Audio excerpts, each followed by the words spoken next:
welcome to FoodKast. I'm your host Rick, and today we have Noel from Irish Wine Reviews. That's it. Hi Rick, thank you very much for having me. Tell us a little bit, like how you move from your successful business, tech business, to wine. Okay, yeah, it's a very long story. We'll go back. We'll go back a bit. So I've enjoyed wine for a long time. Yeah. Let's say enjoyed wine. I never was really too much into it. I just enjoyed a nice glass of wine. But then going back about 10, 12 years ago, I had this brilliant boss while I worked in tech. And every time we went out for a team dinner, she'd order a fantastic bottle of wine. And I started to say, oh, hang on, this is better than the wine I usually drink. And I started to kind of just look a little bit more and more into it. So then I started to drink a bit more wine, and she always ordered a good Bordeaux wine. So I started to look at like Bordeaux and a few other regions in France. And I started to really develop this love for French wine.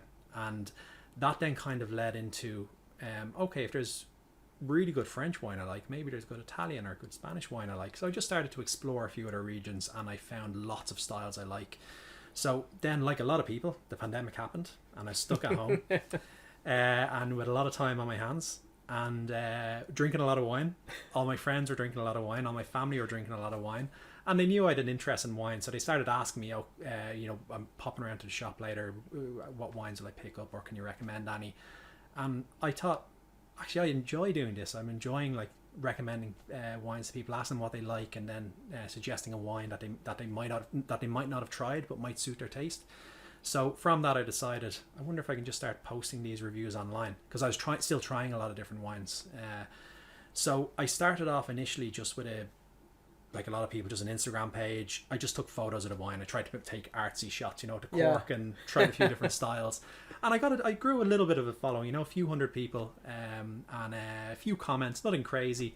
And, I thought a few hundred people, that's brilliant. And then about a year ago, or maybe over a year ago, I started to do video reviews, and it was absolutely nerve-wracking. Actually, funny story, I tried to do 1 minute reviews because I think people's time is important. They're scrolling on social media, they don't want to read a big long post. So I tried to do 1 minute reviews. The very first bottle of wine, I kept messing it up. I was so nervous, and by the time I finished the 1 minute review, I was nearly through the bottle of wine in the space of about 25 minutes. So my very first video review, if you go back and look at it, I was actually really drunk doing that 1 minute review. So from there, more and more people started to message me, and I realized there's this wonderful little community of wine lovers in Ireland, and from there just kept doing the reviews, and I have 1,000 or so followers, and it's just enough to keep engaged, and it's enough for me to kind of, I suppose it's an excuse for me really to kind of keep exploring wine and learning more and more about it. So that's it. Not too short version. Over 12 years ago, you start drinking French wine, as you comment, and it was from Bordeaux, right? Yeah. Which wine is your favorite? Is still like the French one, like Bordeaux, France, or explain a little bit that passion? Yeah. So initially, when I started drinking Bordeaux wine, I didn't realize that Bordeaux are nearly exclusively, well, at least reds are nearly exclusively blends of different grapes. So I started to look more and more into that and try to narrow down what I actually like, because in Bordeaux you've got the left bank, you've got the right bank, and on the right bank there's exceptions, but it's predominantly Merlot, so their blends are very heavily Merlot, and then on the left bank their blends are very heavily Cabernet Sauvignon. And that might have some Merlot there as well. It might have some of their other grapes like Cabernet Franc or Petit Verdot. And what I started to realize was, okay, Bordeaux itself is like it's a region, a protected region, but it's its own style of wine. But then even within Bordeaux, you have different styles. So I think what I've started to, or where I am now, my favorites change all the time, but where I am now, I love a good Bordeaux from the left bank that is really kind of heavily Cabernet Sauvignon, but with a bit of Cabernet Franc as well. And I think that mix of grapes and the different elements they bring, that just seems to really suit my taste. Your favorite grape would be Cabernet Sauvignon, or a blend? A blend. I think the Bordeaux blend is definitely my favorite, and one that's Cabernet Sauvignon heavy, and maybe Merlot and Cabernet Franc. That's kind of a good sweet spot for me. What's your European favorite region? I would say is Bordeaux. Yeah. yeah. Apart of France, which wine and which regions you recommend, let's say? So Bordeaux can be very Bordeaux wines can be very heavy. They tend to be very tannic, and that's that kind of gripping sensation you get if you drink a really dark red. And so they don't suit a lot of people. And generally they're better with food. Not all the time. I'll happily drink a good bottle on its own, but generally they're better with food. Like a good, and you'll know this better than I would, but with a good steak or something with a lot of fatty protein in it. Yes. Or maybe even a nice cheese. But so they can kind of put a lot of people off. But if you go more kind of south, maybe towards the Loire Valley, Rhone, or even some Burgundies, you kind of get the lighter reds, and they're much more approachable. And they like a Pinot Noir from Burgundy. All Burgundy red is Pinot Noir, but you can get a really wide different price range there. In Ireland, maybe from about 12 to 15 euro would be kind of entry level in Ireland, right up to hundreds and thousands of euro. I haven't tried any of them yet, but what I found is even if you go around the 15 euro mark in Ireland, like most wine stores will have one or two nice Burgundies around this price.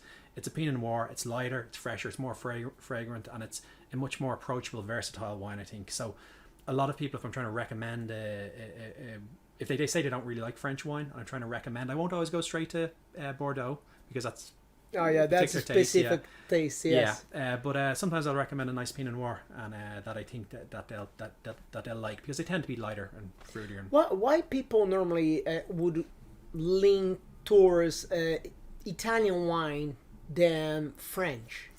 So I think it comes back to how versatile the wine is. So some wines are people pleasers, they're crowd pleasers. Yeah. And I think Italian wines are like that. They're because Italy gets a lot of sunshine, and the wines the grapes are well developed by the time the wine is made, and the wines tend to have a lot of kind of like fruit flavors with them. You can still get some wines more on the acidic dry side, but they tend to have more fruit flavors, and I think they're more people pleasers, those type of wines. They're not overly there's nothing that will overly offend anybody. They kind of suit a lot of taste. You can have them with food. Go great with Italian food. I love making a good Italian pasta with a nice Italian wine that suits it.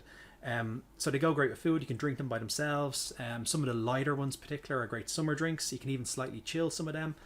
So it's about how versatile it is. And I say to a lot of people, because they'll ask me what my favorite wine is, and I'll say, well, that's suits my taste. And what I always say to people is the best wine is the wine you like to drink, how you like to drink it, in the company of your favorite people. So if you like a Cabernet Sauvignon stuck in the freezer, great. Oh my god. I don't, but if you like that, that's your favorite wine, that's the best wine for you. I have friends, they drink red wine. Yeah. Like I have my wine chiller there. You're 15, 13 degrees. Yeah. They get the red straight away. Icing is the way they drink. Yeah. The first time I kind of experienced chilled red wine, I was in the south of Portugal, just a family holiday. Yeah. I think we just went out for a lunch somewhere. I got a glass of house red, and they had it chilled, and I was like, oh, it's a bit strange. And I tried it, and I was like, okay, it actually suits the setting. Yeah. It's a hot country. I'm just come in from 30 plus degrees. I'm warm. I'm having I think it was a pizza I was having, and just this chilled red wine, and it's kind of suited the situation. Yeah. And then only a few weeks ago as well, I was out in Dublin City with my wife, and we're at this nice new wine bar called Note, and they kind of do, Ooh, is any good? It's lovely, actually. I've been a couple of times now. I'd been a few times for because it's a nice cafe as well. So I've been a few times for coffee, and my wife recently gave birth, so I was waiting to take her there. So we've been twice in the last couple of months, and they had this nice, interesting Loire Valley red on the menu. And sorry, the name of the wine's actually escaping me now. But I asked the guy behind the counter. They're all well trained. Somebody has brilliant staff, absolutely brilliant. If he'd recommend this one, because I just didn't recognize it, and the grapes seemed a bit odd for the region. And he said, "Yep," and he brought it over, and he said the winemaker was actually here tonight, and he recommends this one is served a bit chilled. So he not chilled as in like a white wine, but just a few degrees below room temperature, and that was one of the most delicious wines I've had in a long time. Really? Yeah. Wow. It just the winemaker knows best, and he knows the style he went for. He knows the grapes that went into it, how they're suited best, and he just knew this environment, this wine's going to be better just slightly chilled. And so it really depends on the wine. There's no kind of really hard rules. It's all about experimenting, trying different things, and seeing what works. The Irish market's actually quite interesting because our economy does quite well, and we have a high excise on wine, and we then have VAT on wine as well. So when you have a bottle of wine before even VAT goes on it, there's about €3.40 of that straight away as excise. Yeah. So if you have a €10 bottle of wine, including VAT and excise, probably 45-50% of that just goes straight to revenue. So you're really paying €5 for the wine. Now, when you have a country like Chile, for example, who can mass produce wine, and they have some wonderful valleys and like big long plains that they can grow a lot of grapes, and you mentioned earlier on, technically they're the best. So in the old world, there's a lot of regions don't let you irrigate and bring water in, correct. whereas some of the new worlds like Chile, they do. So they can use technology to really mass produce wine. But because they mass produce it, that tends to be cheaper. So you can get Chilean wines for about €10 to €15 here. Some of them taste mass produced and they're not great. Others taste pretty nice, and you can find a few nice ones. With American wine, because America is a stronger economy, if you buy a bottle of wine over in America, you're going to pay about $15 for an average wine. By the time you import that to Ireland, pay for shipping, pay the American companies to ship it here, that $15 bottle of wine is going to cost you about €25-30 here. Yes. So there are some good American wines, but it's in Ireland, but it's really hard to find a good US wine for kind of under €15.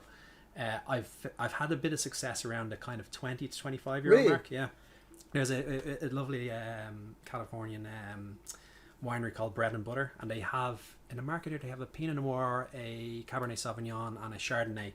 I think I tried in the Christmas time, if I'm not mistaken. Yeah, there's a few stores. I think, let me think, Malloy's off license definitely sell them, and Wheelahan's Wine sell it as well. But I remember being surprised when I tasted that, because I think I got the Pinot Noir for €20, and I tasted thinking it was going to be only okay, and I was really blown away by it. Yeah, they're good. And I in my last company, I used to travel to the States a bit, and I'd be chatting to some of my colleagues over there, and they'd give me a bottle or two to take home. And in Oregon, there's I'm going to pronounce this wrong, but I think it's the Willamette Valley. They're making absolutely beautiful Pinot Noirs, but they're expensive in the US. So by the time they come to Ireland, the price point is too high for what they are. They're good wines, but they should be around the €20 to €25 mark. But maybe here, there's not many places you can get Oregon wine here, but maybe here it's going to be 35 to 40. Yeah. So it's kind of out of price point by the time it gets here. Literally, you pay double for the quality of a €20. It's just for the experience. Exactly. Yeah. Yes. So it's for me, I think trying to find wines from the New World that I've liked, it's about experimentation. You have to try a few different styles. And another kind of interesting thing about the New World is, if you look at Rioja in Spain, for example, they have very strict rules about what Reserva means, what Gran Reserva means. It's all about how it's aged, and how it's aged in the bottle, how it's aged in the oak casks, and generally speaking, they'll only make those particular ones from good vintages. Whereas in Chile, for example, the winemakers themselves decide, okay, this is Reserva, this is Gran Reserva, but there's no kind of rules around it. There's no kind of uniformity, so it's harder to pick out good wines just based on the label. But there are a few out there. If you scroll through my page on Irish wine reviews, you'll find a few New Worlds. And I've actually been exploring New Zealand lately, some of their white wines, and I've found a few nice examples there as well. And tell us, what you brought here? Yeah. Who is listening? We have 2 bottles of wine here that Noel brought in. Could you explain a little bit? Yeah, so first one. So this one is the Sartori Valpolicella Ripasso.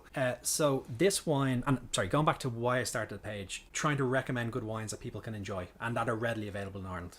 And most people, not just in Ireland, everywhere, I think it's in Ireland, it's something crazy, like 95% of wines are under the €15 price point. Yeah. So, you want to be finding good, tasty wines that are under that price point. And a lot of people will go for their Chilean red, or, they might go for like an Italian wine they like, that they're just comfortable with. But what I started to do was to try different styles of wines that I didn't really understand initially. I didn't know what went into them, just to see if I liked them. And going back must be nearly 3 years ago now, I tried a Valpolicella wine, and Valpolicella is a region, and there's a few styles of wines within there, but Valpolicella Ripasso, in Valpolicella there's 3 distinct styles. There's Valpolicella, Valpolicella Ripasso, and Amarone. And Valpolicella, there's about 6 or 7 red grapes that grow in the region, and Valpolicella tends to be the kind of lighter, fresher, more fragrant red grapes, and they're kind of your younger wines. And then Amarone is made with the thicker skin grapes, and they use the grapes in they use the skin contact for the grapes, so you get more tannic wines and if you ever look at an Amarone, it's really deep red, really deep, intense wine. But the Valpolicella Ripasso that sits in the middle, it's a Valpolicella wine, but then they take the skins and the seeds from the Amarone, put it back in, and they repress it. That's Ripasso is repressed. So it has all the characteristics of a light fruity red, but then with some of the characteristics of a deep red. So it's a lighter mouthfeel, but it has some of the intensity of a deeper red. And if you get the right one, it's an absolutely beautiful wine. That's something I didn't know. I didn't know like they get the from the other grape and just reprocess and So most producers in the region will grow the tree styles, and they'll use their own grapes. Others one might grow the grapes for the Amarone, and the other might grow the grapes for the Ripasso, and then they'll combine them. So it's this style that's developed over the last century, and I think the wines are absolutely delicious. So this is a really good example of a style you might not have tried before. And this one is generally around the €15 mark, but Super Value in particular, there's a couple of places sell it. Super Value in particular, it seems like every month they have it on sale for €10. Wow. So whenever I see that, I always pick up a few bottles, and that's kind of like one of mine and my wife's kind of midweek, if we just want a glass with dinner, we'll go to that, because you don't need to let it breed. It's kind of it goes with most foods, and it's just like we mentioned earlier on, those Italian styles are more approachable, but this one just has a bit more character because of how it's made. So it's just a good example of a style I didn't have a clue about until about 2.5-3 years ago, and then I started looking into it and understanding how it was made. And it's that's something I love about Italians, is that it's like the Italian wine is so inclusive. That's what I normally say. If you don't drink wine, you start with Italians, because you're not fucked up. Like when I start with French, I knew like would be Chateau du Pape or Chateau du Rhône. Was the two main goals for me. Okay, I need to buy French. Need to be one of those, because I wasn't sure where to go, because sometimes French wine, if you get cheap, is like Spanish. In your €10, €12, you're gonna have a headache in the follow day. You'll be hammered. But it's both ends you need to figure out, and then that's how I start with the French. But Italian is so flexible, so easy. And one of the things about French regions is, like Bordeaux we mentioned earlier on, there's only 6 red grapes you can grow in Bordeaux. Burgundy, there's only 1. Côte-Rhône, I think there's, I want to say 4 or 5, but the 2 main ones are Grenache and Syrah. And again, that's mostly blends there. So French wines, depending on the region. Now you can get just a Vin de France that can be made with any grapes, but the ones with those big names like Burgundy, Côte-Rhône, Châteauneuf-du-Pape, which is a region within there. And what ones haven't we mentioned? Loire Valley. All those, they have specific rules, whereas Italy, they have far more grapes to choose from, and there are some Italian wines you can get that are blends of like 6 or 7 grapes. So you can get lots of different styles, and the winemakers tend to experiment a bit more, from what I see, which is how you end up with nice established styles like Valpolicella. Do you think the winemakers in Europe, they start to open a little bit more their minds and saying, okay, let's be a little bit more flexible? So this is actually something I've started to learn a bit about recently as well. So in some regions, you'll have these rules. And if you have a certain amount of winemakers that don't like these rules, they can just break away and grow their own wines and no longer use your name. And that's happened in a few regions around the world. And I think Bordeaux in particular are starting to see this now.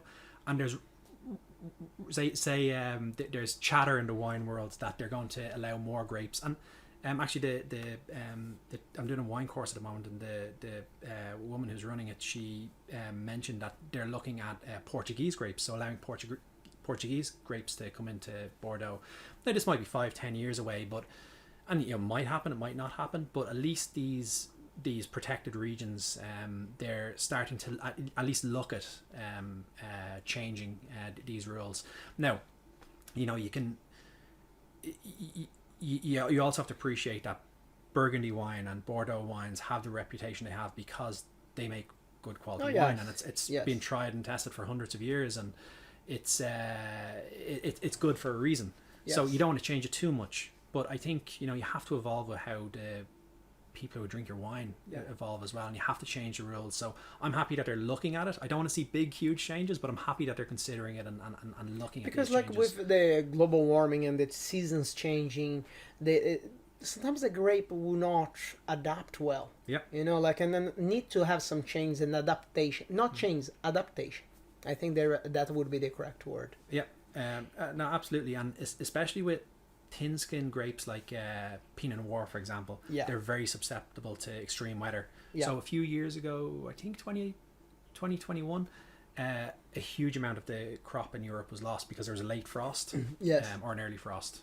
That killed a lot of the vines and grapes, or not killed them, but got them to the stage where they weren't making good wine. Yes. So a huge amount of the crop was lost. So it's when you have like years like that, now as a result that year will be more expensive going forward, not necessarily because of the quality but because it's more rare. So when you have kind of an entire crop or an entire region that's susceptible to bad weather, for example, and especially with more extreme weather happening, it makes sense to kind of look at allowing different grapes in. And it'll be interesting to see how that goes. As I said, I'm only learning about this part now, so I don't know a huge amount about it, but it's definitely an interesting piece of the wine world. Oh no, it's great. That's something I really like about wine, and this not science, but like the knowledge behind it is science. In the end, is so fascinating. Like just a fruit, like grapes. Yeah. What can generate what kind of grape, as you said, the thickness of the skin of the grape make difference, the size of the pits you have or the seeds inside will make difference as well, because the way you press, how you press, so many variants for something so, let's say, simple nowadays for us, the ordinary people, to think just wine. Anyone can make wine. It's like in the pandemic, people start to make their own beer in the bathtub and they try and say, oh my god, that's rubbish. Then you understand what goes into making beer. And like a couple of years ago, I don't know if you saw that show, I don't remember the name of the show. It was like Gino, Gordon Ramsay, and I forgot the French. And then they went to his home in Italy, and Gino went there and said, oh, that's my Gino wine I make, and they drank. It was totally rubbish. And people, I can make wine. Sorry, a couple of points there. First of all, the celebrity wine. So on my page, and I've actually been asked this a few times, why I don't talk about wines that I think people shouldn't buy. And I try to keep the page a bit more positive, and I'm trying to, because I don't want to tell people this is a bad wine, don't drink this, because everybody has different tastes. But on the other side, what I want to try to do is show people, okay, this is a nice wine that you like, and I think you like it for these reasons. And I try to describe it. And if it's acidic, I'll always say it's acidic, because some people, like my wife, love acidic wine, others don't. So I'll always try to say it's acidic, or whatever the characteristics are. And I tend to not say don't buy this wine, because I want to show wines you should buy. But I've tried, I think maybe, I want to say about 20 different celebrity wines over the last couple of years, hoping I could review them. And I think there might have been a Kylie Minogue rosé that I thought that's actually drinkable, that I put up. But yeah, any of the celebrity ones, I've just been disappointed with them. I don't know if it's because my expectations are too high, or because it's a celebrity wine, the price point is going to be artificially high. Actually, I did put one up on my story there. It was an Australian red wine, and it was, is it Blood and Dragons or something like that, the series? Oh yeah, that was the no, but I know. Yes, the new Netflix series or whatever is Blood and Dragon. It's a Blood and Dragon wine. So it's the winemakers, their normal wine, but it's endorsed by Blood and Dragon. It's twice the price because it's sorry. CBO, is that the name of the producer? Whatever. You pay for the tag. You pay for the paper on the bottle. Yeah, but I thought it might have been a different wine or a specially produced wine. I thought, okay, maybe they've used really good grapes, and it was okay. It was drinkable, nothing but it wasn't special. And when I looked it up afterwards, it's the exact same. I paid I want to say 23 or 24 euro for it, and it was the exact same wine as their 13 euro wine. Oh no! Just a different bottle. Yes, that's all it was. Somebody need to make the money. Yeah. Like there's a good story in Brazil, like in '90s when they opened the let's say the borders. Yeah.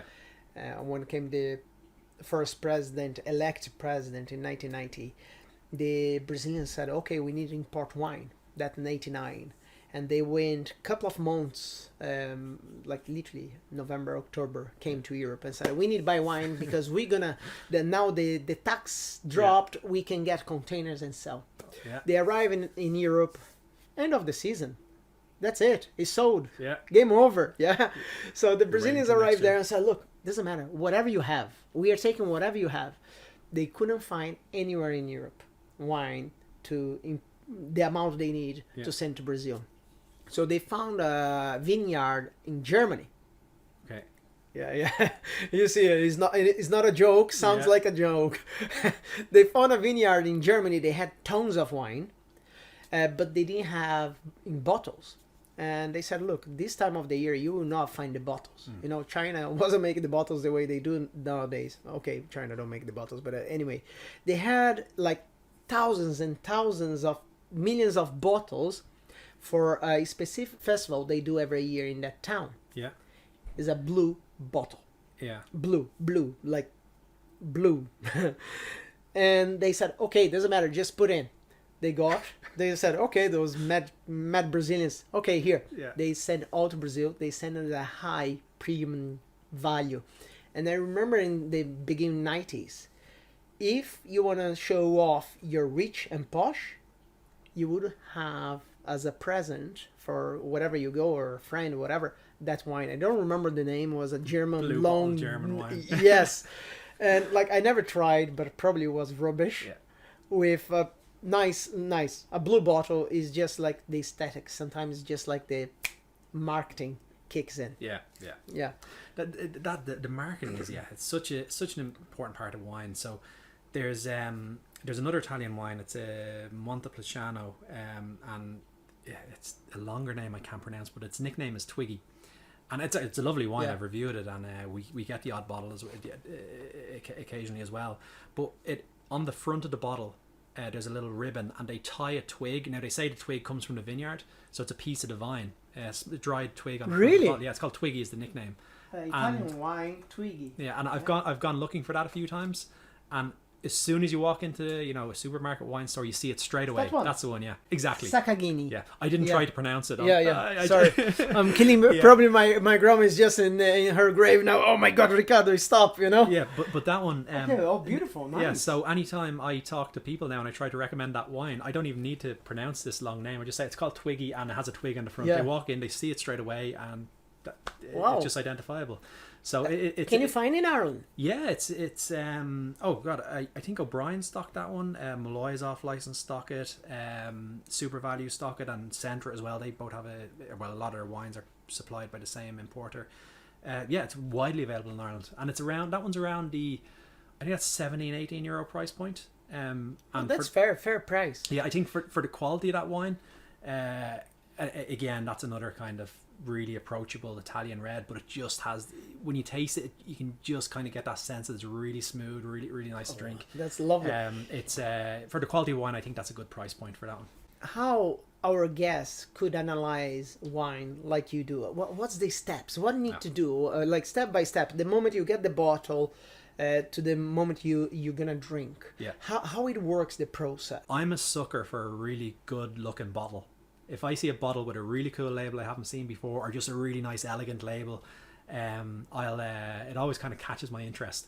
So I think of the entire experience, from how good the bottle looks, then when you open it up and you pour that first kind of the first glass of wine, even just how vibrant the wine looks in the glass, and then you smell it, and it's, you can have a wine that has a very light nose and a very intense taste, and the other way around. But even just from the first smell, it can give you an indication of what the wine's going to hold. Sometimes you're wrong, sometimes you're right. So even from the first smell, you smell the wine, because that's a big part of, you're a chef, you know this. The smell is a big part of taste. Yes. If you in the wine world, some wines are described as having a barnyard smell.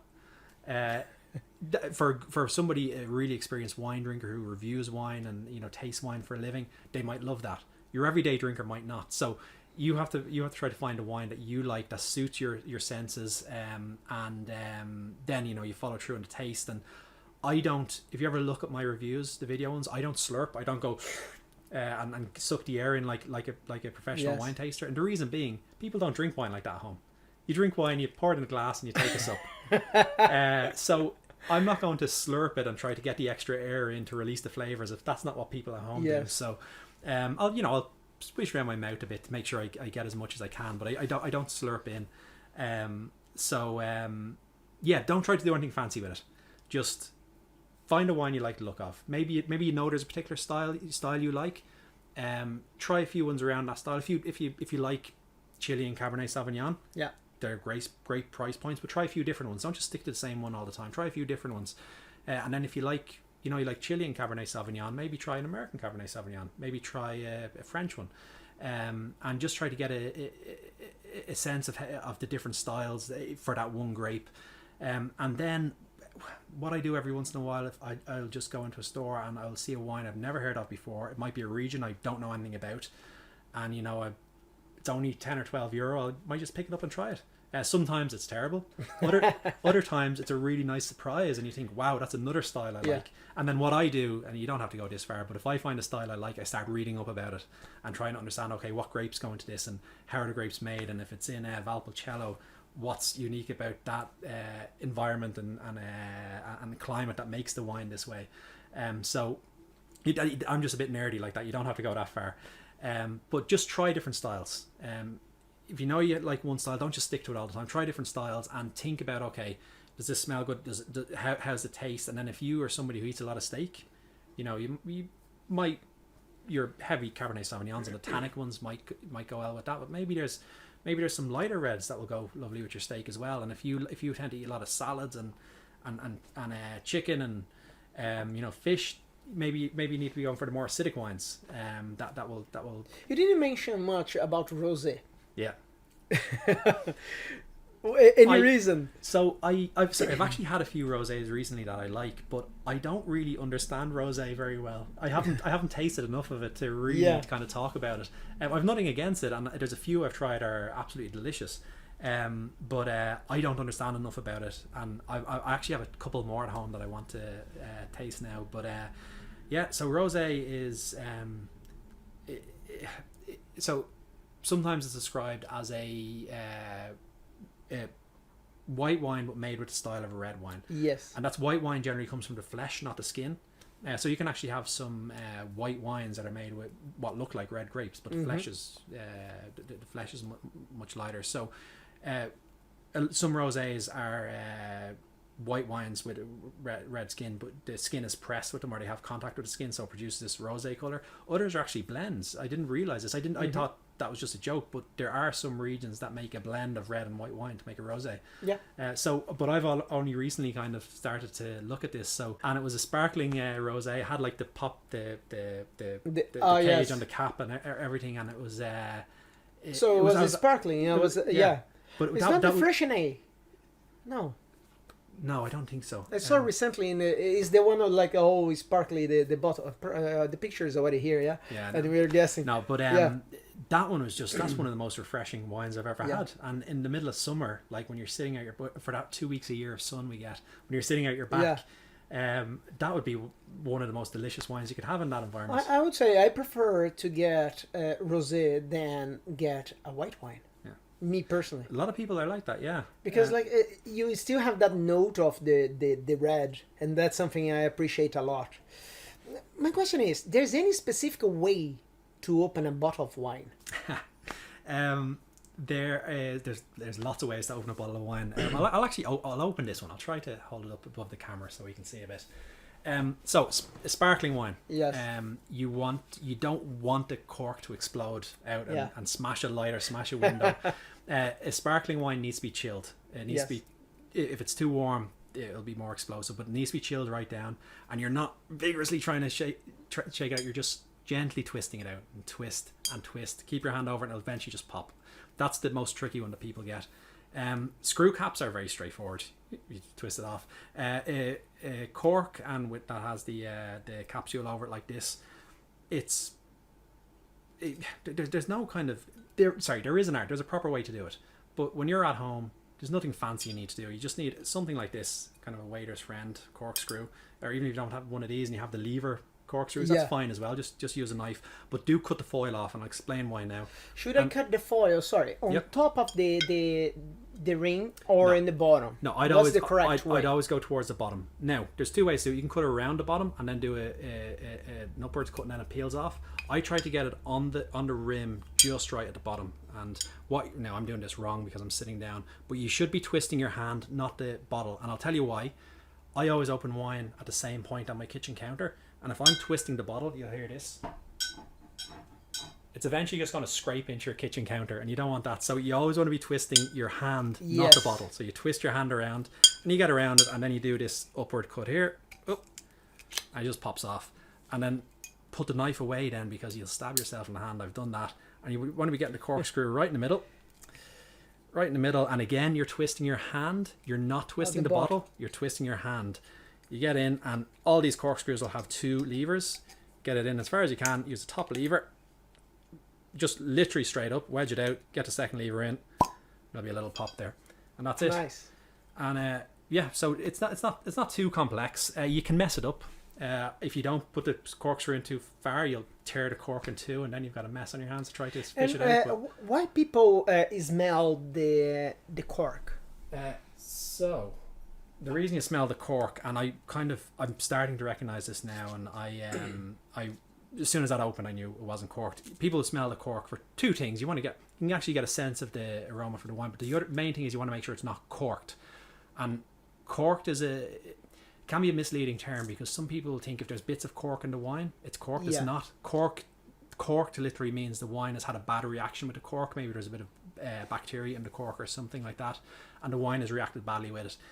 And when that happens, you'll get this really kind of damp, cardboardy smell. Yes. And the wines are safe to drink. They're not going to kill you, but they can have a really unpleasant taste with them. And you'll have that damp cardboard will kind of go into the taste as well. So in a restaurant, what you'll notice a lot of the time is when the waiter opens your wine, they'll actually have a smell of the cork, or they'll whiff the bottle under their nose. And so most of the time, if you have a good waiter or a good sommelier in a restaurant, you'll never even get the bottle of wine if it's corked. They'll recognize it straight away. And so when they pour you your first sip, they're not saying, do you like this wine? They're saying, can you just confirm that the wine isn't corked? That you don't think there's any... Correct. There's other things that can go wrong with a bottle of wine, but maybe too much air got into it or whatever. They're just asking to confirm that the wine hasn't gone bad. And when we see the cork by itself, sometimes you see not half of the cork, but like 1/3 of the cork would have like literally wine. Yeah. What that means? So I love this. This cork doesn't, unfortunately, it's not a good example. But sometimes when you look at a cork, you'll see and you'll notice this with red wines, and the red wine is kind of soaked into the cork nearly. That tells you a few things. It tells you that the bottle has been stored properly. It's been stored on its side because the wine has been in contact with the cork. And secondly, it's been aged, because cork isn't actually very absorbent. That's why it's used. So for cork to absorb the colour in like that and absorb the wine, it means it's been sitting on its side for a few years. So if you get a wine with maybe a Syrah or a Cabernet Sauvignon base in it, like a Bordeaux and those type of wines, and it's been aged maybe more than 5-6 years, you'll see that really deep colour go up the cork.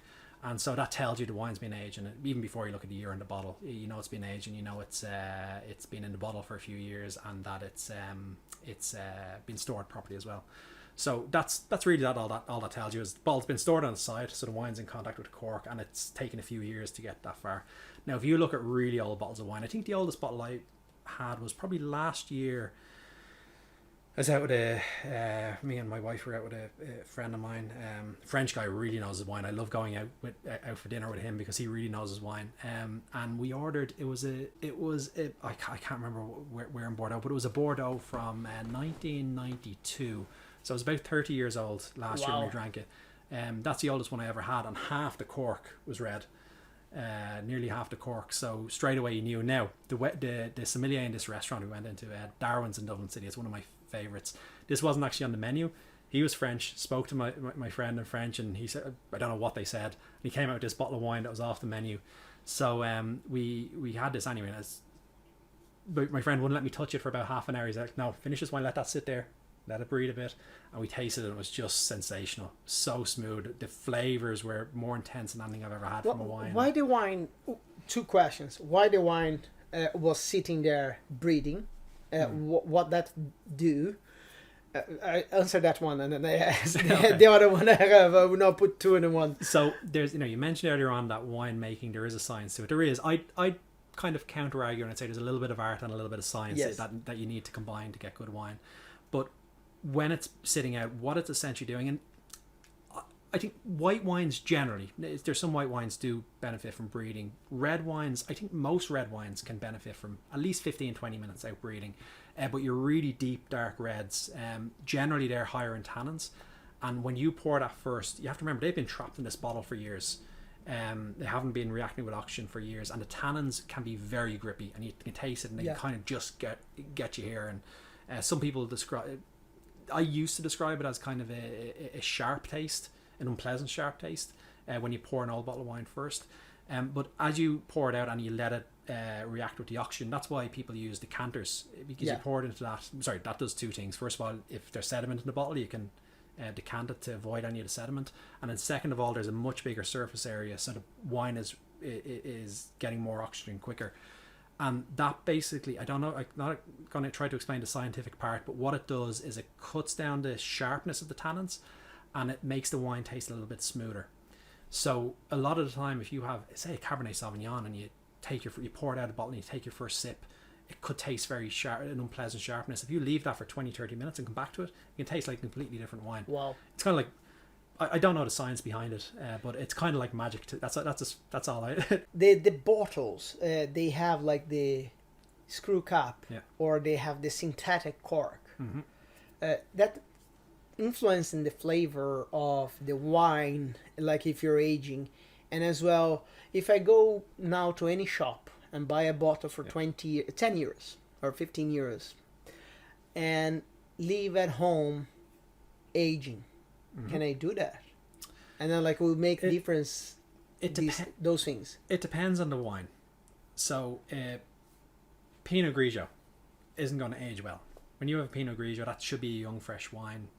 You want to drink it within the first 1, 2, 3 years, kind of maximum for Pinot Grigio. Once it gets beyond that, it starts to get a bit flat. It's really your darker reds. Generally speaking, there are some whites benefit from aging, but it's really your darker reds benefit from aging. And there's 2 ways you age wine. First of all is in the container. That could be an oak barrel, or it could be a stainless steel barrel, or a concrete, not barrel, a big concrete vat. That and the wine is doing its thing there. The yeast is making the alcohol, and all the magic is happening, and then it goes into bottles. Wine still can age in bottles, and it's mostly when you get a really old wine, like a really old Bordeaux or a really old Burgundy. Not every grape can age. It's particular grapes, and it's not even every grape every year. If a grape has had a particularly good year and a particularly good season, it might age better than the following year if there was bad weather all year and the grape didn't develop the way it usually does. So there's this whole science behind how you can age a bottle of wine and how long you should age it for, and there's even a deeper community that I'm involved with of people who, there's all these online forums where they might have a particular Margaux from 2003, and they'll talk to each other online that say, is this a good year to drink it, or should I keep it for another few years? So it really depends on the grape, how good the vintage is, and if there's any more development to happen in the bottle. So most of your dark red, generally speaking, again there's exceptions to everything, but most of the time dark reds will be fine to let go for a few years. If I get the right grape to age, as you said, and then go to the shop today, cost 12 euros. If I leave sitting for a couple of years, will it taste better? It depends. If it's the right grape, it might do, yeah. And you need to be very patient. It's not an exact science. That's the thing, and it's really down to your personal preference. So as a wine ages, the the primary flavors that you get in those fruits, they'll die down, and the secondary and the tertiary flavors, that might be your your oak flavors, your vanilla, maybe even your chocolate, and then your more tertiary flavors like even like mushroom and things like that, they'll start to increase. So it depends on your own taste. I can say it will be better, it might be more expensive, it might not suit somebody's taste. So the flavor profile changes as a wine develops or ages in the bottle, but all wines will hit a point where they're at peak and then they start getting worse. If you want to do that, and because I do not understand the science behind this, it's a whole other level to get to. Talk to the guy in your local wine store, and I wouldn't go to a supermarket. If I wanted to buy a bunch of wine to age, I wouldn't go to a supermarket. I'd go to a specialist wine store, and I'd chat to the guys there, the guys or girls there. There's some fantastic stores, particularly in Dublin, and even a few others I've been to outside. And a lot of these have good relationships with the producers as well, and the producers will know, like this is a really good quality wine. You can age this one. And what a lot of people do is when they have their, when they have their first kid maybe or their second kid, they'll buy a bottle of wine from that year to be able to drink on maybe their 18th birthday or their 21st birthday, whatever.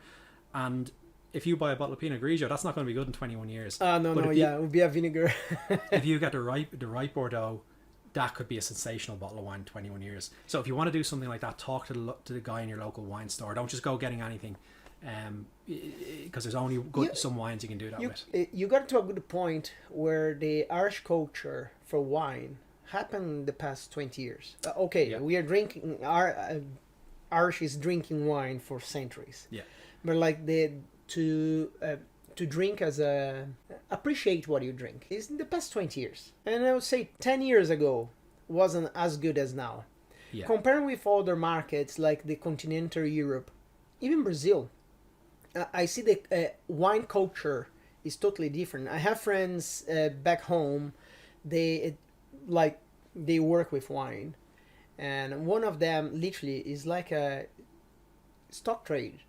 Yeah. Like where she works is basically people just call and say, like, people actually know wine and say, I want 3 or 4 cases of a Bordeaux year X, and they pay like hundreds of thousands of reais or euros, and they store there for them, and then stay there. And then if the value goes up, they can sell or they can consume, or sometimes you send to their own cellar in their houses. And it's something surreal just to think. When I have those conversations with her, I look and say, wow, it's mind-blowing. And the level and the depth of the wine is surreal. Do you think we're gonna get that level? Are we in that level here in Ireland and we just don't see it, or how it works? No, I think we're a long way off that really kind of wine as part of the culture level. Sorry, to your point, it's definitely much bigger range of wine here, and it's much bigger wine culture in Ireland than maybe 20 years ago. But it kind of funny story to talk about that. My friend from France, who I mentioned earlier on, we were out for dinner and I had that 30-year-old wine. In Ireland, a lot of people, their parents will have a credit union account for them, and maybe every week they'll stick €5 or €10 in, and then when they're 18, 21, they'll get the credit union account, and it's enough maybe for their first little run around car, whatever. My friend from France, his family used to buy him boxes of wine from the time he was a baby and keep it in the family cellar. So that was his investment for his future. His dad, every time he came across a good deal on a case of wine, he'd get it and he'd put it in the cellar with my friend's name on it, and that was and so the culture there was wine is an investment, whereas here it's like, we put the money in the credit union, or buy prize bonds, if you've been around a while, so that level of culture where wine is really a part of everything, and you'll have wine with every single meal, you'll have a glass of wine, that doesn't really exist here yet. My very first French boss from Bordeaux, going back 12, 15 years ago, I'll always remember, I was kind of new working in tech then. I was in my mid-20s, I think, when I started working for her. And we used to go for team lunches, and I remember being amazed. She'd ask, who wants wine? Like, for lunch while we're working, and my mind was just blown. I was like, well, we're supposed to be working, we can't have a glass of wine, that's crazy. So even then I was kind of shocked by that. Now any day of the week I'll have a glass of wine with lunch. I don't get to do it all the time, but because you're driving the kids around and everything, but if the opportunity arises, I will happily have a glass of wine with lunch now. But I remember my parents talking about wine, and it was always like just red or white. You go to a restaurant, what wine would you like? I'll have a red wine, please. Yeah. And unless you went to like higher end restaurants, a lot of restaurants might have only had 2 or 3 reds or 2 or 3 whites. Now even kind of your restaurants that don't specialize in wine might have 10, 12 reds and 10, 12 whites and a couple of rosés in there, and maybe even an orange wine now. So it's the culture is developing here, but I think we're a long way off that kind of old world European culture of wine. That's interesting what you said about the culture and how is developing from 10 years ago to now. I can see it like 15 years ago, over 50. Oh geez, I'm getting old. When it came to Ireland to now, I will not say time frame now anymore. Change a lot, but I still feel like I remember going to restaurants would be like maximum 4 or 5 bottles of red, probably 2 white, and that's it. Nowadays you see more variety, but like majority of the places you go, they don't have a deep knowledge what they're serving. They know how to open a wine, pour a little first. They don't acknowledge, like they as you said, the right way. You sniff the cork or the bottle, etc. They don't know that. I don't know if it's because I don't know. I know, but okay. Too many kids, too much time to invest on them, and they will last just for a month, 2 months. Yeah. What's the way to fix that? How you see as a part to fix? You think your page and yourself is the channel for the people who actually want to appreciate wine? I think what my page does well, and there's a lot I don't do well as well, but what my page I think does well is because I try different styles and I try to explain, okay, as I mentioned earlier on, is this acidic, is it dry, and I'll try to talk a little bit about the sensation of wine, the different flavors I get. Few people tend to try every recommendation I give, and I'll get messages back to say, oh, I tried that wine you recommended and I loved it, thanks very much.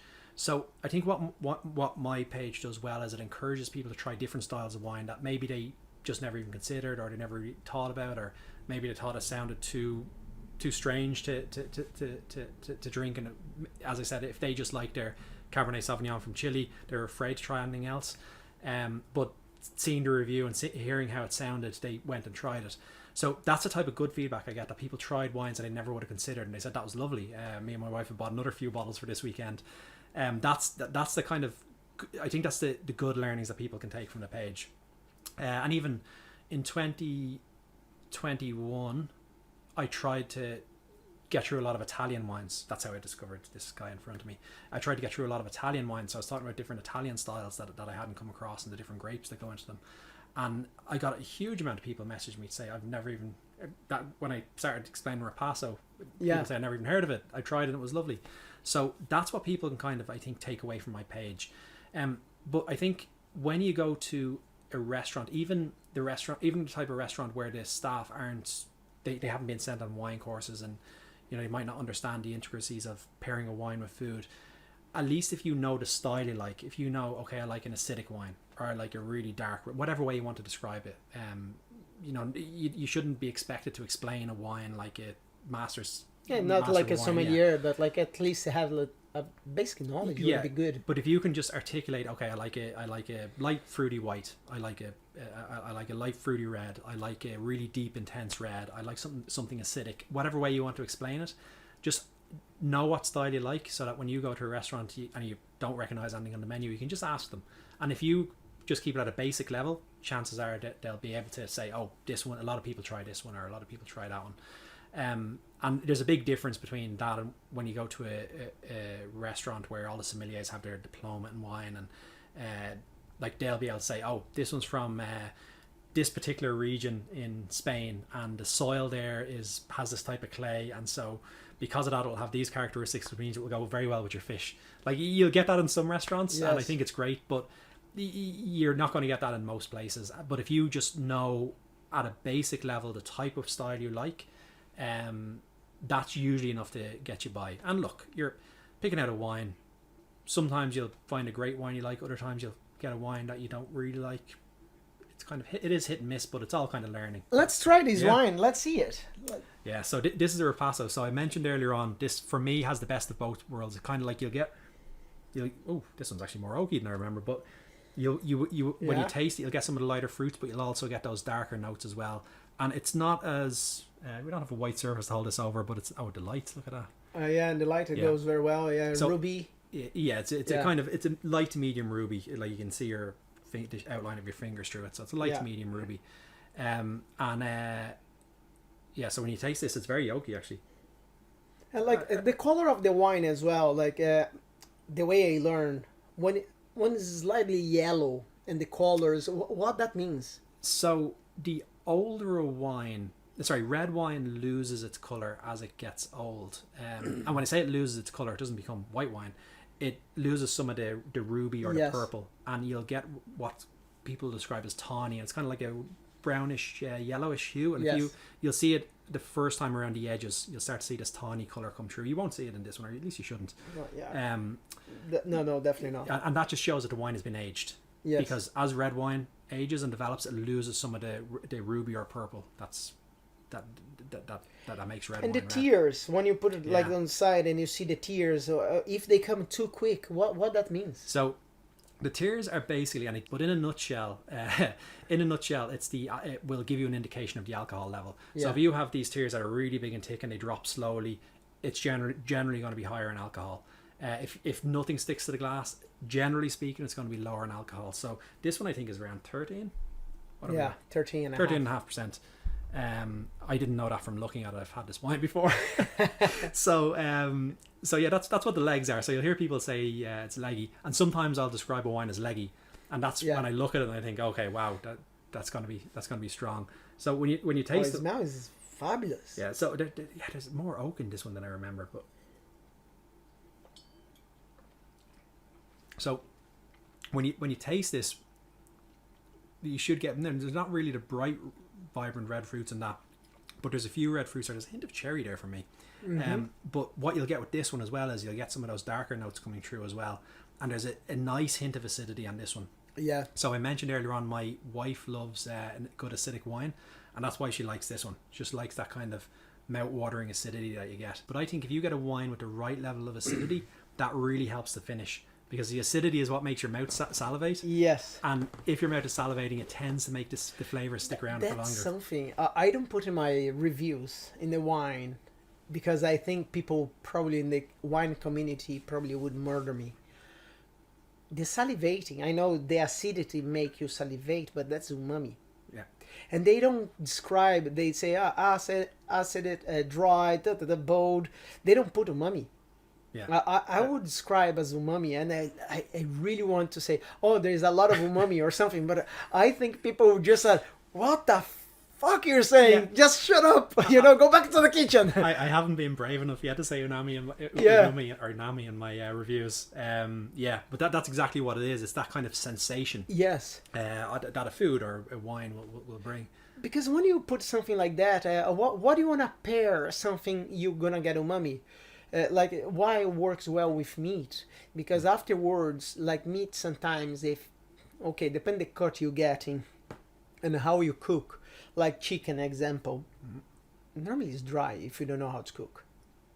And then you go to a restaurant, sometimes you see something, you just say, oh my god, and then you need something, will make you salivate to lift up that. But wow, that is just a find. And how much you said is this bottle? That's €10 at the moment. €10? Yeah. I'm going to buy a case. So the normal price for this is around €15. It seems like every second month Super Value have it reduced to 10 or €12. And for me, I think this is one of the best €10 wines in Ireland when it's at that. Wow, that's fabulous. And this why I like Ripasso. That's kind of the lower end of Ripasso. You can spend really. Actually, O'Brien's have some lovely Ripassos. There's a Rizzardi Ripasso. Rizzardi Ripasso. I think it's Rizzardi in O'Brien's. That is just you taste that and you can kind of just you just kind of melt a bit when you taste it. Yeah. It's just absolutely delicious. So Ripasso, if you want to go up to that kind of 20-25 euro range, there's lots of incredible ones. But this for me, because that's what I kind of set out the page to do, is just to find good everyday drinking wines that aren't going to break the bank. Because it's fair. Yeah. It's affordable. It's not something like... That's very affordable. Yeah. For tenner. That's extremely affordable. Yeah, and if I was out in a restaurant and I ordered a steak and I ordered that to go with it, I wouldn't be disappointed. At a restaurant you're going to pay 2 or 3 times the price. You pay the premium there. Yes. Yeah, so if I paid 30-35 euro in a restaurant for that, I'd be absolutely delighted with that. There's a vineyard that's been going for a few years called Luska wine in Lusk, North County Dublin. That's the name Luska, where it comes from. And I've only tried their wine once about 2 years ago, and it was a grape I hadn't had before. So it was a nice wine, but I think the challenge for the Irish market there is it's land in Ireland is very expensive, especially in Dublin, even North County Dublin. So if you've got you need a lot of space for a vineyard. So if you've got that much space for a vineyard, and the yields here aren't going to be huge because we don't get a lot of sun, so you're not going to get the same quantity of wine here as one of the big mass producers in Chile would get. The wine is going to be a higher price point. So Luska, I know they sell half bottles and then your standard bottle of wine, but because they produce it in small volumes, they release the wine and then within a few months you can't buy it anymore. So it's very hard to buy. It's seasonal. I'm not sure if they export or not, but there's a couple of new vineyards starting up. There's the owner of Le Cave Wines Arnaud, French guy living in Ireland, has a bunch of businesses here, all kind of food and wine related. He started a vineyard down in Gorey a few years ago, and he's close to producing his first wine. I actually have an invite to go down and check out the vineyard in the next month or so. So I'll take him up on that. Once the evenings get a bit longer, I'll take him up on that invite. And I've messaged him a few times, and you can tell the passion and the excitement behind what he's doing because he loves Ireland. He's decided to raise his family here in Ireland. Loves his French wine. He imports French wine here as well, and he sells them through lecavewine.ie. I think it's just Le Cave Wine or lecave.ie or lecavewine.ie. I've tried a few of his wines. It's absolutely delicious, and they're wines you wouldn't get anywhere else. So he really knows his wine, and you can tell even just from messaging him and the couple of times I spoke to him, he has this passion about it, and he really wants to turn this into something great here. And then just by chance, again through the Instagram page, there's another producer in North Tipperary. This guy, he's had fruit orchards for a few years. He produces honey. He has a few aviaries. Is that what? When you produce honey and you have bees? An aviary. I think so, yes. So he produces his own honey, and he's recently started growing his own vines as well. So in the next few years, he's going to have a few wines coming out. So it's a very, very small list of producers in Ireland. I think there's a few others. There was one down in Cork a few years ago. I think they might have stopped since. I think they're still there. Are they still going?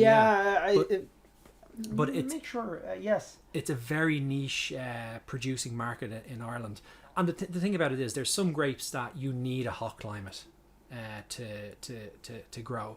But there are other grapes, some of the tin skin grapes that would, they're not, they might not be perfectly suited to Ireland, but if we can take the knowledge of some of these guys who are coming here with some of the newer technologies, there's no reason why we can't grow some grapes and produce some nice wines here. And I think Lusk is a good example for that.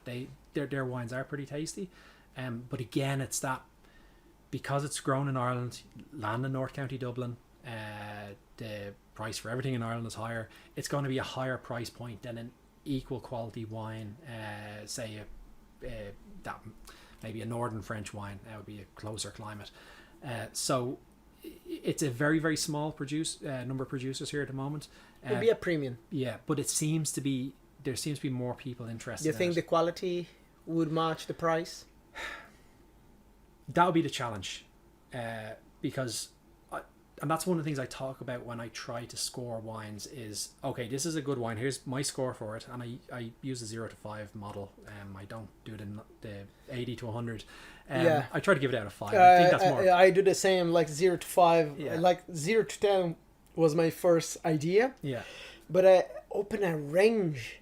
Like when you put the majority of the wines I get will be like 3.8, 3.9, 4, maximum 4, and they stay in that range, and it's basically a fair wine. Yeah. So it's because a lot of people use Vivino. Yeah. And it's similar to the Vivino model. Yeah. Yes, that's the idea. That's why I chose it. And but the other thing I try to do is I try to say, okay, this wine I'm giving it 4.1 out of 5, but the price is €50. I'm like, okay, if you're paying €50, you want a little bit more. So I'd say this might be just a special occasion wine, or a wine like this. If I pay €10 for this and I give this a 4.1 out of 5, I'm saying this is your everyday drinker. That's what you want. You want a wine that's good value.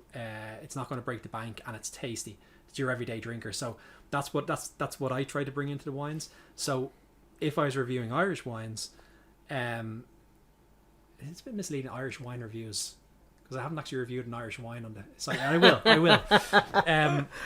But if I'm reviewing wines produced in Ireland, the price point is always going to skew the way I review. Now, the quality of the wine might be absolutely fine. It might be delicious, but the price is always going to be a bit on the high side. The good part in Ireland, that's like the weather's changed. You saw last summer was perfect. Yeah. Like I remember last summer, the past 2 summers, you start to find corn. Irish grown corn in the supermarket. Yeah. Something you've never seen before. It's seasonal, fair. Yeah. No problem. I don't have a problem with that. But it's grown here. So I think that's the next part. And the good part in Ireland, comparing with continental Europe, in the long run, we don't have the dock. We can do literally the new world in Ireland. Yep. So they can cheat a little using polytunnels or whatever needs to be done. I know they need the UV light, but you know what I mean? Yeah. So they can use different ways to adapt to get there, or import grapes from Portugal to bulk it up, you know, and so on, so long. So I think that's something really exciting to see. And when do you think they will start to kick out and show in the shelves, in the shops? So actually the Celtic whiskey store in just off Stephen's Green, they stock the Luska wine every time it's available. They stock it there, and so it's already appearing. You don't have to buy it straight from the producer. It's already starting to appear retail. I'd say in 5 to 10 years, I think it'll be not very common, but I think it wouldn't be surprising to see the odd Irish wine around the place, because these are just the ones I know about. But there could be a dozen more who just, you know, they have a bit of land, they like their wine, they said, I think I can grow a few vines. There's actually this guy, I think the Instagram page might be called Kimmage Wine. Guy based out in Kimmage, and he's growing about 6 Rondo vines out his back garden. And his first year, I think he got about 10 bottles.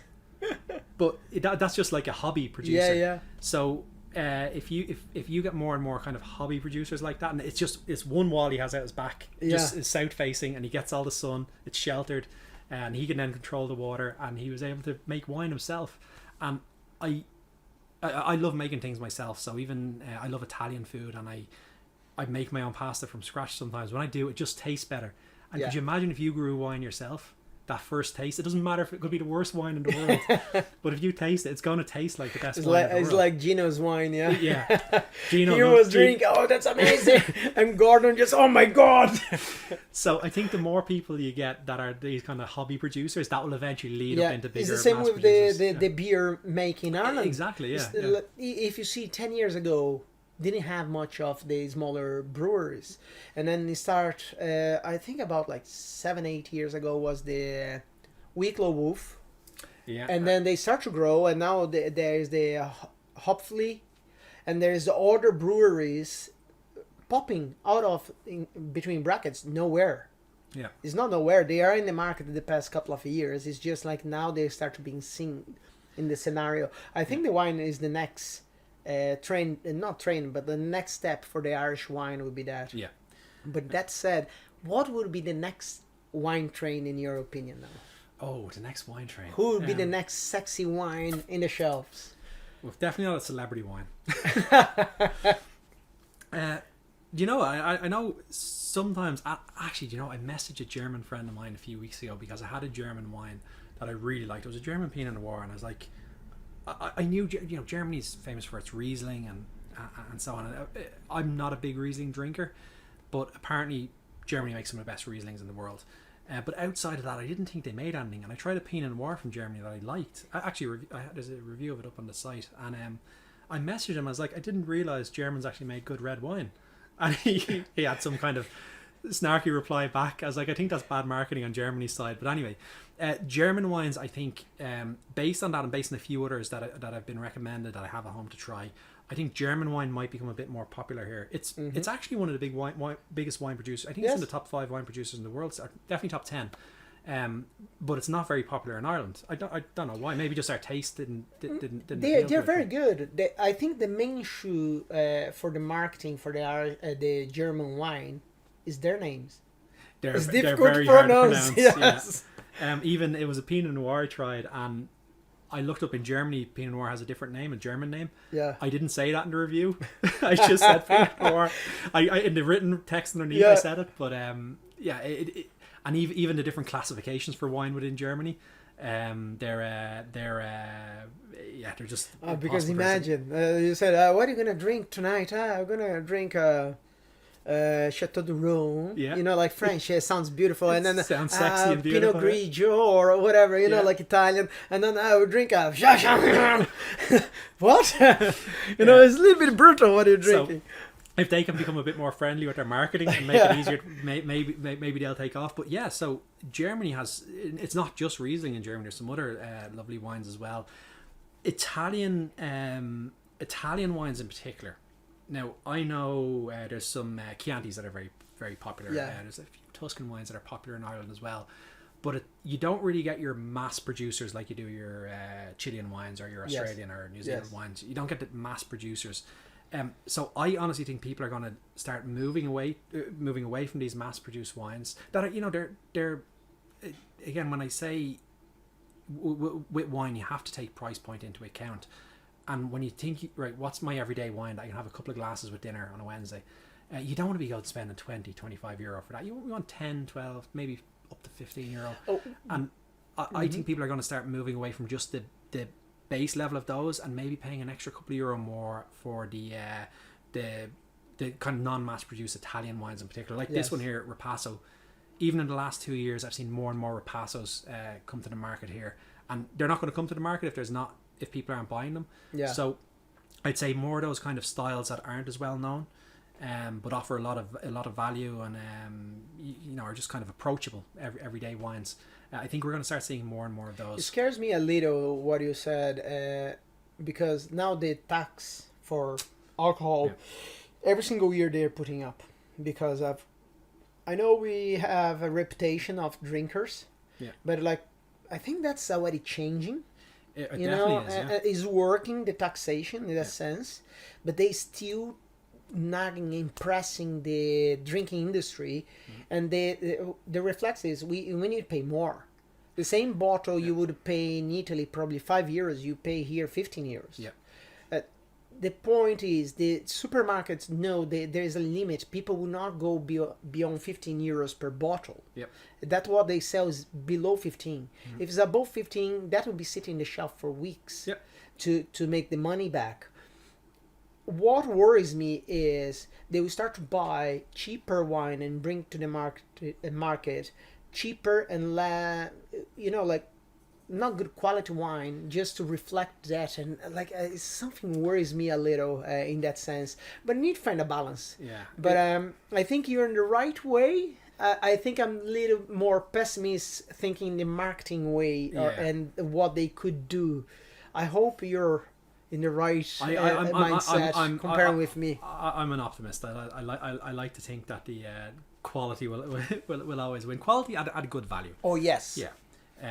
And when I say good value, I don't mean cheap. I don't mean, if I say something good value, I don't mean it's €8 a bottle.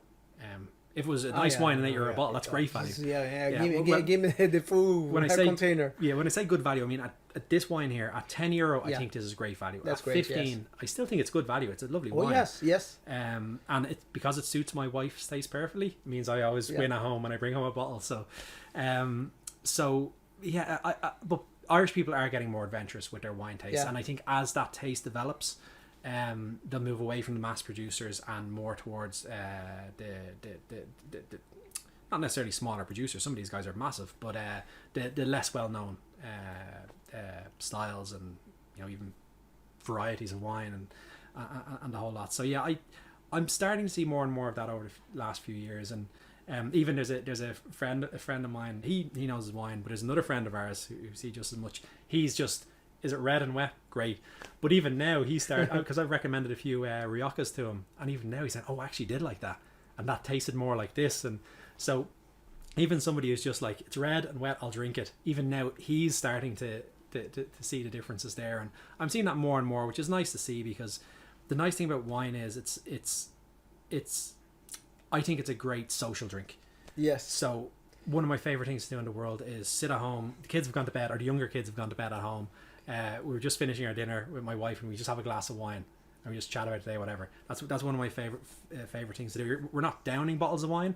We're just having a glass of wine, sipping, enjoying. And then when friends call over to the house, sometimes we'll have beer, sometimes we'll have whiskey. I'm a big whiskey fan as well, but sometimes we'll have whiskey. But when we're just sitting around chatting with a bottle of wine, and you have the bottle, and the fact that the bottle of wine sits in the middle of the table too, and somebody notices, oh, getting a bit short there, and you kind of share the serving of the wine. Yeah. I just think it's a different experience, and that I think is taking off more and more, which I think is lovely to see. It's because it's a more social drink, I think. Now look, I'll go down to the pub and have a few pints of Guinness with my mates, and I'll have a great time. I'm not saying that's bad or that's wrong, but wine is a different type of social. It's just kind of a different environment. It's more kind of just relaxed, and I wouldn't go to a pub to watch a match and drink some red wine. No, it wouldn't work. It wouldn't work. It's all about the context and who you're drinking with, and what the occasion is, and I do drink some. Well, I say expensive. Expensive for me would be anything over €25 for me is expensive. So I drink some expensive wines, but not every day. Like maybe a special occasion. Yes. Like there's a couple of Margaux wines that I absolutely love. So I get my wife to buy me down for like my birthday or Christmas or whatever, and that's then like I've got a couple of them on the shelf at home, and that's like a special occasion wine for me. And when I open it up, maybe we're celebrating something, whatever, and we sit down, and it just adds to the occasion. It's the experience, the everything. It's the overall. Yeah. What we should be expecting now from the Irish wine reviews? Oh, so in the future, Irish wine reviews. I went through. So I mentioned recently my wife gave birth. She was actually she was a surrogate for a couple of friends of ours. Nice. So they couldn't have their own kids. We stepped in. So I had about 9 months where I was still drinking the odd bottle of wine at home, but I kind of eased back a bit, and I wasn't putting up as many reviews because I just wasn't drinking as much wine. And now my wife is back in action. We're drinking more wine at home, so I'm going to keep those reviews rolling because I actually enjoyed them. Because for me to do a review, I don't just taste it and review it. I spend a bit of time researching the wine first. So for me, it's an excuse to learn about the wine. Yeah. So I'm going to keep doing them, and we are close to launching as well. I'm hoping in the next couple of months, winereviews.ie. Nice. That's going to be a place where people can go, and so in Ireland, I think the likes of O'Brien's put up a lot of good content with wine. There's a woman called Linda Coogan who has a few online wine courses that I think are fantastic. But I think there isn't really a good source for information about wine available in Ireland that you can just go to and get good advice about, how to pick out a Rioja when you go to the shop, based on what's available in the Irish market. And giving advice like that. So I think it's a niche, but I think there's a good niche there for a website like that. So definitely. So it's going to be winereviews.ie. We won't be selling wine yet. That's a whole other complex world. But we'll sell a few kind of like fun wine accessories. Like good wine openers that I find along the way that I can find a supplier for. So that's kind of the next thing. So keeping the reviews going online. So you go to at Irish Wine Reviews on Instagram, TikTok. I haven't done anything different for TikTok yet, but the videos are going up there, and on YouTube as well. And then winereviews.ie is going to launch in a few months, and it'll just be a good place you can go to get good advice about Irish wine. That's great. Sorry, not Irish wine available in Ireland. No, it was great. Hopefully Irish wine soon as well. Oh yes. I should try. If I find, or if you find, just send to us a share. Everyone will go there and buy promote local. I'm a big believer in promoting local. So as soon as there's wines available on the Irish market produced in Ireland, I'm going to be giving them free marketing all over the place. They don't even have to pay me. No, it was great to have you in. Yep. And now a quick word from our sponsor today. Sponsor is FoodKast. Do you want to promote your brand or product in an effective way, direct to our public? Check our website, social media, and all products and services we provide. contact us for more information. This is FoodKast, where you promote your brand and more. How people can reach out to you? What's the best way to contact you? So I think the easiest way is just to go onto the Irish Wine Reviews Instagram page and message me. I get a couple of messages a week, not hundreds, so I'll see the message coming through. And then if you want to email me about anything, you can just noeltate@gmail.com. It's nice and easy. NOELTATE@gmail.com. That's kind of the quickest, easiest way to contact me. That's perfect. Thank you for watching or listen to FoodKast, where you get your podcast and more. Thank you very much. It was great. That was a good fun chat.